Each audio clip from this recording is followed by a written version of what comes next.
بسم اللہ الرحمن الرحیم۔ شروع کرتا ہوں اللہ کے نام سے جو بڑا مہربان نہایت رحم والا ہے۔ روشنی کی دنیا کے معزز ناظرین، السلام علیکم۔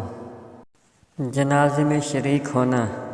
حضرت ابو ہریرہ رضی اللہ تعالیٰ عنہ سے روایت ہے کہ نبی کریم صلی اللہ علیہ وآلہ وسلم نے فرمایا، جو کوئی ایمان رکھ کر اور ثواب کی نیت سے کسی مسلمان کے جنازے کے ساتھ جائے اور نماز اور دفن سے فراغت ہونے تک اس کے ساتھ رہے تو وہ 2 قرات ثواب لے کر لوٹے گا۔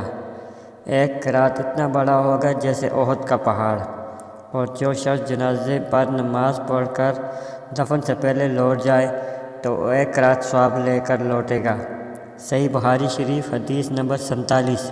اللہ پاک مجھے اور آپ سب کو اس حدیث کو سمجھنے اور اس پر عمل کرنے کی توفیق عطا فرمائے، آمین۔ اگر ویڈیو اچھی لگے تو پلیز اسے لائک اور شیئر کریں، اور ساتھ چینل کو سبسکرائب کریں اور گھنٹی کے بٹن کو دبا کر آل نوٹیفیکیشن پہ کلک کریں تاکہ ہماری ہر آنے والی ویڈیو آپ کو سب سے پہلے مل سکے۔ السلام علیکم، اللہ حافظ۔